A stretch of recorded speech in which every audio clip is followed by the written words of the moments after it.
정치. 여러분의 의견을 기다립니다. 샵 9730으로 문자 보내주세요.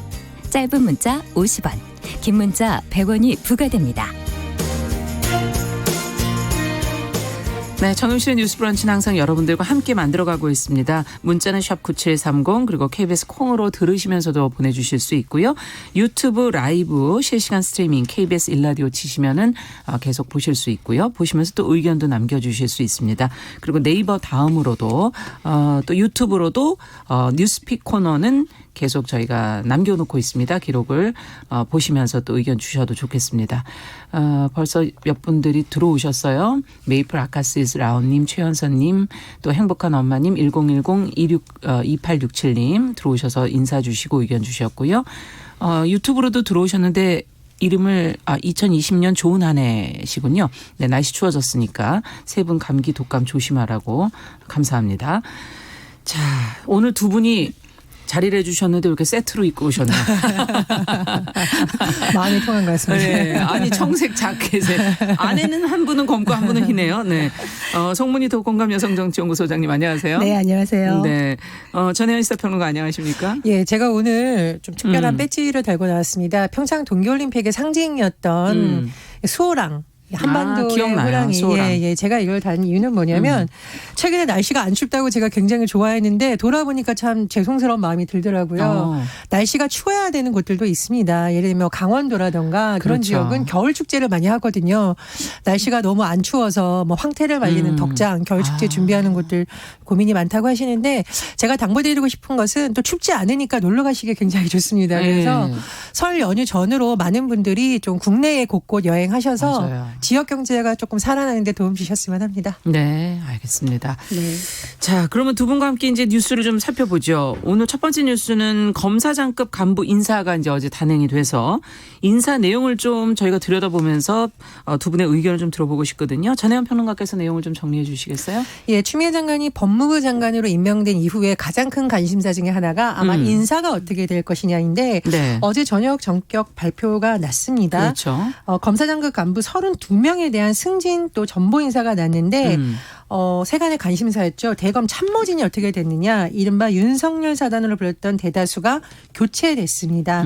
세부 내용을 살펴보면 조국 전 법무부 장관 가족 수사와 이른바 청와대 감찰 무마 의혹 수사를 지휘한 한동훈 반부패 강력부장 네. 부상 고검차장으로 갔고요.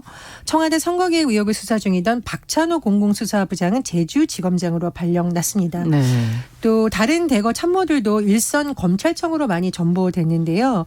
실무 수사를 지휘한 배성범 서울중앙지검장이 자리를 옮겼고 또 윤석열 총장과 아주 가까운 사이인 것으로 알려진 윤대진 수원지검장도 자리를 옮겼습니다.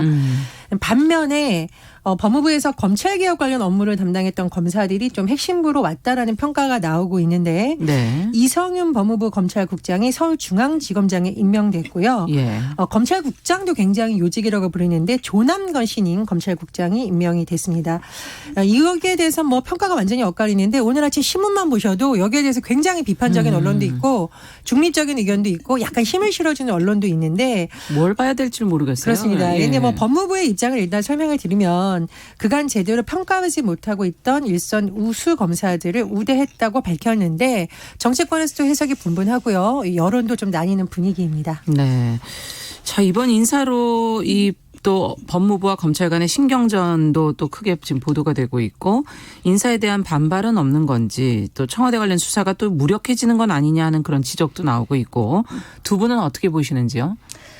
한마디로 뭐 아까 여러 가지 의견이 있을 수 있다고 말씀하셨는데 네. 제 의견을 일단 말씀드리자면 달리는 차에 기름을 뺀 격이다. 그러니까 윤석열 사단의 힘 빼기라고 일단 보여집니다. 그 윤석열의 어떤 수족들이 전국 곳곳으로 흩어지면서 어떻게 보면은 현 정부나 여권의 수사가 좀 차질이 빚지 않을까 이런 생각이 듭니다. 검찰 개혁을 왜 해야 되는가? 네. 사실 그동안 검찰이 무소불위의 권력을 휘둘렀는데 어떻게 휘둘렀느냐?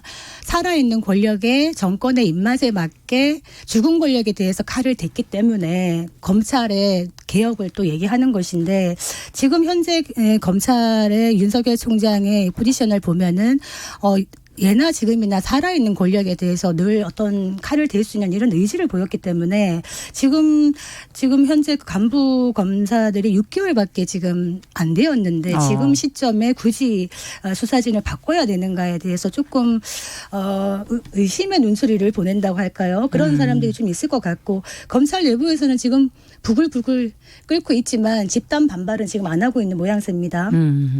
특히나 지금 그 법령에 보면은 그 법무부 장관이 검찰총장의 의견을 들어서 제청을 하라고 되어 있지 않습니까? 네. 그런데 이번 같은 그 절차를 보면은 윤석열 총장의 의견을 들은 절차가 지금 어떻게 보면 패싱이 됐다고 보기 때문에 이렇게 되면은 윤석열 총장이 알아서 나가라라는 압박이 되지 않겠나 이런 생각이 들어서 향후 윤 총장의 행보도 좀 주목이 됩니다. 네. 어떻게 보세요?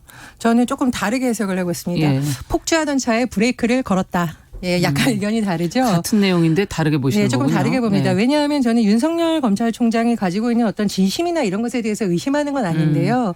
그동안의 수사 과정을 여러 차례 뭐 압수수색을 한다던가 이른바 살아있는 권력에 대한 수사는 진행을 했는데 네. 수사를 그럼 잘했느냐에 대해서는 조금 낮은 점수를 주고 싶은 것이 예를 들면은 뭐 계속 압수수색했는데 결정적인 증거를 못 찾는다던가 기소가 계속 미뤄진다던가 이런 부분에 대해서는 굉장히 비판의 소지가 있거든요. 네. 그러니까 이번 기회에 좀 바꿔서 이 절차상에 있어서의 논란은 줄이고 오히려 정확하게 칼을 찌르는 그런 검사들을 좀 한번 배치해보는 건 어떠냐 이런 데서 일단 보고 있고요.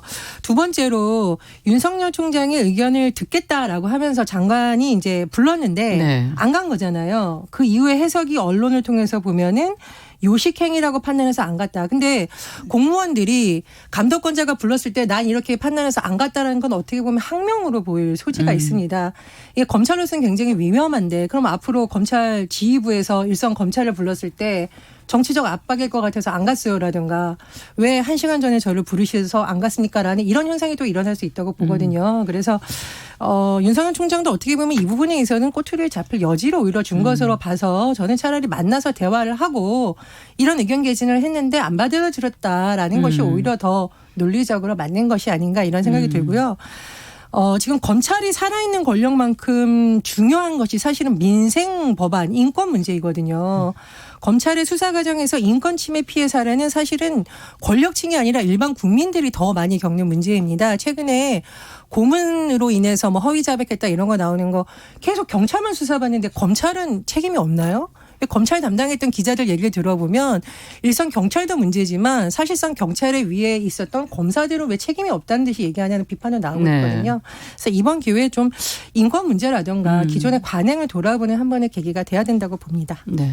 그 인사위원회를 개최하기 30분 전에 검찰총장을 부르는 그 행위가 과연 그냥 요식적인 행위이냐 아니냐에 대해서는 물론 보는 시각 따라 다를 수 있겠습니다만은 이번 같은 경우에는 조금 더 요식 행위에 가까운 듯한 느낌을 저는 좀 받았습니다. 그래서 이게 뭐 검사의 어떤 민생을 책임지는 검찰들이 인권 검찰로 거듭나는 거는 말할 필요가 없이 중요한 부분인데 지금 어떻게 보면은 고위층을 겨냥하는 수사팀을 해체한 이 부분에 대해서 저는 문제점을 얘기하는 거고 검찰의 정치적 중립성이라는 것은 네. 정말 중요한 주제입니다. 그래서 이 부분이 잘 되지 못한다면은 민주주의 위기를 불러올 수 있다. 저는 그런 좀 우려가 듭니다. 네. 그런데 윤석열 총장하고 가까운 검사들은 수사를 잘할 거고 아닌 검사들은 못할 거라고 아직은 예단을 저는 할 수 없다는 거죠. 결국은 검찰이 유능하냐 아니냐는 수사를 잘하느냐 못하느냐로 우리가 판가름을 해야 되지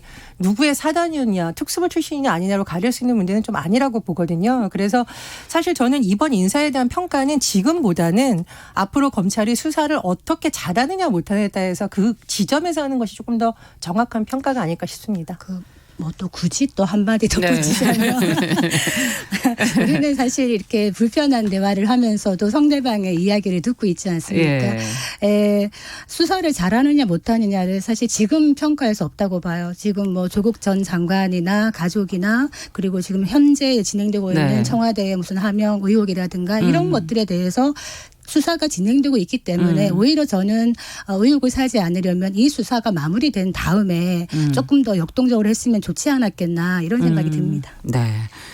자, 두 분도 이런데 다른 분들의 의견은 어떻겠습니까? 여기서 지금 많은 분들이 들어오셔서 의견을 주고받고 계신데 서로 다른 의견들도 한번 좀 읽어보시고 생각해 보시는 그런 시간 가져봤으면 좋겠고요.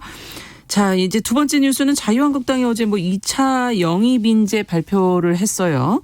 청년들이 해당이 됐고 어떤 인물들이었는지 지금 그 두 사람의 핵심 발언의 내용은 무엇인지 송문희 소장님께서 내용을 좀 정리해 주시겠어요? 네, 어떻게 보면은 인재 영입에 있어가지고 더불어민주당이 네. 좀 우선을 차지하고 있는 이런 상황에서 자유한국당이 그 공관병 갑질 의혹을 샀던 박찬주 영입 논란 이후 한 2달 만에 그렇죠. 예, 2차 인재 영입을 발표한 겁니다. 일단 인물은 특징적입니다. 그 지성호 씨와 김은희 씨를 영입을 했는데 네. 지성호 씨는 이제 탈북 인권 운동가입니다. 한창 이제 북한 경제가 힘들었을 당시에 그 너무 배가 고파가지고 열차에 그 석탄을 훔치러 갔다가 또 사람이 너무 배가 고프면 잠이 오거든요. 네. 그래서 기절을 해가지고 선로에서 잠이 들었어요. 그랬다가 열차에 치여가지고 팔과 다리를 잃은 그래서 이제 장애가 된 그런데 목발을 짚고 탈북을 해서 중국을 거치고 해서 한국으로 넘어온 겁니다. 지금 이제 북한 인권 단체를 이끌고 있고 지난 2018년에 트럼프 대통령의 초대를 받아서 네. 북한 체제의 본질을 목도한 한 명의 목격자다 이렇게 소개를 받아서 유명세를 타기도 했었죠. 그리고 또 다른 사람은 우리 저번에 한번 다룬 적 있습니다. 체육계 미투 1호로 예. 알려진 김문희 언급했었죠. 테니스 예. 코치입니다. 초등학생 때 본인의 성추행한 코치를 오랜 시간 뒤에 만났는데 그때 그 고통이 느껴져서 그렇죠. 왜 다시 치료를 받는 예. 그런 사례로 저희가 소개를 했는데 너무나 힘든 이 이야기를 세상에 이끌어내므로써 체육계에 만연해 있는 어떤 미투에 대해서 목소리를 내게 하는 계기가 되었다. 그래서 큰 의미가 있다고 보고요. 이번에 영입의 이제 키포인트라고 말한다면 자유와 용기, 인권 이렇게 보겠습니다. 네. 자, 예전에 이제 민주당 인재 영입을 저희가 보도해 드리면서도 비슷한 질문을 드렸었는데 어쨌든 상징하는 그 중요한 사회 문제를 과연 당 안에서 어떻게 풀어갈 것인가 하는 문제를 그때도 드렸거든요. 이제 앞으로가 좀 중요하다는 생각이 드는데 두 분은 어떻게 생각하고 어떤 기대를 하고 계시는지. 우리 왜 좋아요, 나빠요로 좀 비유해 보자면 네. 감동은 좋아요, 쇼는 나빠요. 이렇게 정리를 하겠습니다. 어떤 감동적인 스토리가 있는 인물들, 기성 정치권이 아닌 다른 곳에서 인물들을 찾는다는 것은 굉장히 좋고요. 네. 또 뭐 민주당도 장애인 우리 여성분들 또 영입을 했었고 예. 또 굉장히 감동적인 스토리가 있는 분들을 지금 예. 많이 영입하려는 것 같은 이런 시도는 매우 좋다고 봅니다. 그리고 우리나라가 지금 20, 30대 유권자 비율이 35.7%인데 35.7%. 예, 20, 30대가. 네. 근데 이 세대에 속하는 국회의원이 3명이라고 하거든요. 그러니까요. 1%라고 합니다. 그러니까 너무 예. 적으니까 또 뭐 젊은 분들을 영입하는 것도 매우 좋다. 그래서 저희가 어떤 감동이라던가 젊은 인재 영입은 매우 긍정적이라고 평가를 하는데 제가 쇼는 나빠요. 이렇게 얘기한 건 뭐냐면 지난번에도 거듭 강조를 했었는데 이런 분들의 정치 일성 인문을 자세히 보시면 정치 잘 몰라요. 나 평범한 시민이었어요. 이런 발언이 굉장히 많거든요. 정당이 이분들이 제대로 역할을 해줄 수 있는 든든한 어떤 구조 뒷받침 역할을 해줘야 됩니다. 그래서 이분들이 아마 지역구에 출마할지 비례대표를 받을지는 모르겠지만 그렇죠. 정치 신인들이 또 거쳐가야 되는 과정이 굉장히 험난하고요. 입법 과정이 또 굉장히 복잡하고 치열한 논쟁의 자리거든요. 그 자리에서 이분들이 어떤 대변하고자 하는 층을 잘 하려면 정당의 시스템이 같이 보완돼야 되고 보고 저는 두 번째로 이 정당이 마치 인큐베이터와 같다고 생각을 합니다. 그래서 선거를 앞두고 영입을 하는 것도 좋지만 정당 내에서 좀 계속 인재를 길러내는 역할도 해야 돼요. 젊은 사람들은 그래야죠. 예, 그렇습니다. 네. 그래서 지금 정당에서 뭐 정치학교도 하고 이번에 보니까 18세 또 유권자들 뭐 정당 가입 행사도 하고 있는데 그런 것이 이번 선거에서 보여주는 깜짝 쇼가 아니라 계속 앞으로 이어지는. 정당을 통해서 정치에 또 인재들이 길러지는 키워줘야죠. 시스템이 좀 네. 많이 필요하다고 봅니다. 그건 정말 필요한 것 같습니다. 그러니까 진짜 깔끔하게 정리해 주셨는데 네. 감동은 좋지만 쇼는 나빠요. 그런데 쇼는 금방 끝나죠. 그리고 감동도 금방 사라집니다. 맞아요. 이 감동이 진정성을 가지려면 아까 말씀하신 대로 인재를 깜짝 영입하는 일 단발마적인 게 아니라 정말 인재를 키워내야 되는 시스템이 그런 스토리가 좀 정착이 돼야 나왔으면 되는데 좋겠어요. 예. 왜 후진을 키우지 않을까요? 본인이 계속 하고 싶은 겁니다. 그래서 사실은 우리가 총선 때마다 물갈이 해야 된다 이런 얘기하고 실제로 한 30%씩은 늘 갈아줬어요. 그런데 왜 정치는 발전하지 않고 있다고 국민들이 느끼는가. 정치라는 어떤 고인물, 썩은 물 말하자면 그 물을 일단 바뀌어야 되죠. 물을 버리고 새물에 담아야 되는데 물은 그대로 있는데 물고기만 새 물고기를 자꾸 집어넣는 겁니다. 그러면 혼탁한 물속에 들어간 물고기가 제대로 헤엄을 칠 수 있을까요? 네, 살아남지는 못하죠. 그래서 제가 얘기하는 거는 인재 영입 이번에 좋은 분들 많이 했습니다. 각 당에서. 그러면 이분들이 와서 활동을 할 수 있는 자리를 누가 내줄 것인가. 그걸 한번 지켜봐야 진정성이 그렇죠. 있다고 느껴질 것이 아닌가. 네. 이런 생각이 듭니다. 네, 지금 뭐 이현수님께서는 이자스민 씨가 생각난다 이렇게 의견을 주셨고요. 임기영 씨는 올바른 국회의원이 보좌관과 올바르게 일을 하고 또 그 보좌관이 정치에 도전하는 모습을 거의 볼 수 없는 게 우리나라가 아니냐 이런 의견도 주셨습니다. 제가 네, 한마디 더 하시겠어요? 붙이고 싶은 생각이 하세요. 예. 네. 우리가 왜 일반인이 이제 영입이 되고 이러면은 우린 정치를 몰라요라는 말을 사실 겸손하게 하십니다. 그런데 저는 약간 생각이 다른 게 지금 일반 국민들의 정치 의식이나 수준이 굉장히 높습니다. 이분들 누가 들어가도 지금 정치인들만큼 이상 할 수 있다고 저는 생각하기 때문에 네. 그런 부분에 대한 겸손한 말씀은 덜 했으면 좋겠다. 네. 이제 좀 정치를 배우고 네. 거리만 둘 것이 아니라 이것도 바꾸려면 가까이 해야 되지 않을까 하는 그런 생각도 들기도 하네요. 예.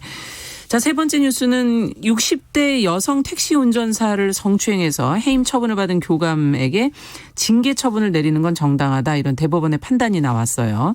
원심에서는 피해자가 사회 경험이 풍부한 60대 여성이라 정신적 피해나 성적 수치심이 그다지 크지 않았을 것이다 이렇게 판시해서 이 대목이 좀 논란이 지금 많이 됐는데 이 내용을 좀 어떻게 된 것인지 송 소장님께서 좀 정리를 해 주시겠어요? 예, 이게 참 논란이 뜨거웠던 주제였거든요. 네.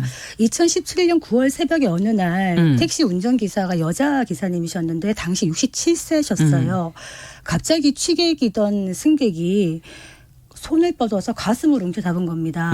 그래서 당장 택시에서 내리라고 하고 말을 듣지 않으니까 경찰을 부르고 이렇게 경찰을 부르고. 한 건데 그래서 이제 이분이 강제추행 혐의로 입건이 됐는데 학교 교감 선생님이셨어요. 그런데 이제 법원에서는 그 당시에 이제 기소유예 처분을 받았거든요. 네. 그런데 학교에서 이제 교육자니까 해임이 된 겁니다. 네. 거기에 대해서 이 가해자 김 씨가 해임이 부당하다라고 해서 소송을 제기한 것이거든요. 근데 이것이 1심, 2심, 3심 대법원까지 간 겁니다.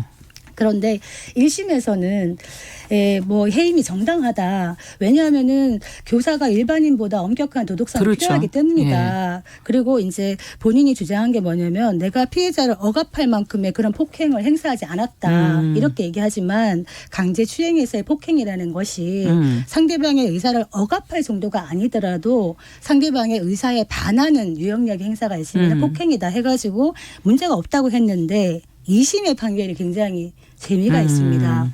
2심 판결 항소심에서 뭐라 그랬냐면 해임 처분을 취소하라라고 얘기하면서 가해자의 편을 들어줍니다. 그러면서 하는 이야기가 67세의 여성은 사회 경험이 풍부한 67세 여성은 성적 수치심이나 정신적 충격이 크지 않다. 라고 보인다라고 한 겁니다. 그래서 그러면 판사가 그분의 피해자의 그 성적 수치심이나 정신적 충격을 어떻게 하려는지 제가 모르겠습니다. 그랬다가 이제 대법원까지 온 거죠. 대법원에서 뭐라고 얘기했냐면 피해자 나이와 사건의 경중이 별개다. 그렇죠. 그러니까 나이가 67세라고 해서 성적 수치심을 느끼지 않는다고 얘기하는 것은 부당하다. 이렇게 해가지고 성경험이 있다고 해서 여기서 말하는 사회 경험이 풍부하다는 거는 일테면 성경험이 많다는 것을 암묵적으로 얘기한 것인데 이것은 잘못된 것이다라고 대법원이 판결을 내린 것입니다. 네. 자, 이거는 이 성범죄 사건은 정말 재판을 할 때 좀 더 세심해져야 되는 거 아닌가 이런 생각도 들기도 하고 지금 뭐 비판 여론들도 꽤 나오고 있는데 두 분은 어떻게 보셨어요? 아마 이제 법원을 구성하는 우리 판사들이 우리나라 최고의 엘리트라고 하죠. 그리고 우수한 인재가 모인 것은 맞는데 이 우수하다의 기준이 제가 보기에는 이제 인권과 성인지 감수성을 얼마나 갖췄느냐로 바뀌어야 될 것으로 보입니다. 사실 예전에 우리 법조계 자체가 남성 중심 사회였거든요. 그랬죠. 그래서 저도 어떤 경험이 있냐면 제가 이제 법원 쪽하고 검찰 쪽을 담당하는 기자였을 때 모 법조계 굉장히 유명한 인사하고 식사 자리에 잠깐 인사를 하러 가는데 그분이 첫 마디가 여자가 법조 기자를 할 수 있어요? 이러시더라고요. 그러니까 이 영역 자체가 여성들이 들어올 수 있는 영역이 아니다라는 거를 언격결에 그냥 인식을 얘기를 말씀하신 거예요. 예. 그래서 제가 그냥 이거 어떻게 해야 되나 하다가 뭐 훌륭한 기자들이 많는데 남녀를 떠나서 좀 봐주십시오라고 했는데 지금 같으면 아마 굉장히 화냈을 것 같아요. 근데 그랬던데 이제 지금 사회적인 분위기도 많이 바뀌고 있고 구성원도 많이 바뀌고 있는데 구성원이 바뀌는 것도 중요하지만 피해자를 바라볼 때 좀 피해자 입장에서 바라보는 관점, 특히 여성 피해자들을 바라볼 때의 관점이 이제 성인지 감수성과 네. 연결이 되는 거죠. 그래서 이런 판례들이 나올 때 좀 많이 그런 점들이 강조되어야 될 것 같고요. 참 굉장히 안타까운 사건을 좀 언급을 하자면 우리 구하라 씨 관련된 그 법원에서 네. 증거 영상 그 얘기도 굉장히 논란이 됐었잖아요. 그러니까 법원의 입장에서는 이걸 제대로 우리가 보고하기 위해서 판단하기 위해서 증거를 보겠다는 거지만 피해자 입장에서 이것이 얼마나 수치스럽고 그렇죠. 힘들었을까라는 걸 좀 생각해 봐야 되는 거거든요. 그래서 이번 판결도 대법원까지 가는 과정 자체에서 그런 논란이 일었던 것 같고요. 이번 판결을 계기로 남녀를 떠나서 네. 피해자들이 느끼는 고통에 대해서도 한번 생각해 보는 계기가 돼야 될 것 같습니다. 그러니까 이게 나이라는 거가요. 남자 여자에 대한 잣대가 다른 것 같아요. 그러니까 흔히 그런 말 하거든요. 지금 고령화 시대에 60대 그러면 남성 60대는 고등어 가운데 토막이다. 아직 청년이다. 한창 일할 수 있는 나이다. 이런 얘기 하셔요. 그런데 여자도 똑같습니다. 예. 그런데 어떻게 생각을 하냐면 60대 여자는 여성성도 일단 잃어버렸다라는 생각을 하기 때문에 이런 생각을 얘기가 하는 나온 것이거든요. 거다. 네. 근데 실제로 보면 60대 이상 여성을 대상으로 하는 성범죄가 굉장히 꾸준히 늘어나고 있습니다. 2018년 통계를 보니까 765건. 이 시대의 여성분들이 신고를 적극적으로 하지 않는 거를 생각하면 훨씬 많은 숫자의 여성들이 범죄에 노출된다는 것이거든요. 그래서 뭐 술김에 가슴 한번 움켜 잡은 걸 가지고 평생 내가 한 걸 해임을 하느냐 이렇게 생각할 것이 아니라 좀 더 성인지 감수성과 인권적인 측면에 문제의식을 그렇죠. 가져야 되는 것이라고 봅니다. 네, 임기영 씨는 뭐 기가 막힌 판결이다. 67세가 되면 수치심이 모두 없어지는군요. 이렇게 써주셨고. 술에 취한 주치자에 대한 법 관용이 너무 너그러운 것이 또 문제라는 지적도 해주셨고요. 많은 분들이 의견을 주셨습니다. 자, 그러면 끝으로 여기까지 할까요? 오늘은 네, 시간이 벌써 다 됐네요. 30분이 다 됐습니다. 자, 그러면 여기서 마치겠습니다. 뉴스픽 전혜연 평론가, 송문희도 공감 여성정치연구 소장님과 오늘 뉴스는 여기까지 정리하겠습니다. 저희는 내일 다시 뵙겠습니다. 감사합니다. 감사합니다. 네, 정용실의 뉴스 브런치 듣고 계신 지금 시각 10시 30분을 향해 가고 있고요. 라디오 정보센터 뉴스 듣고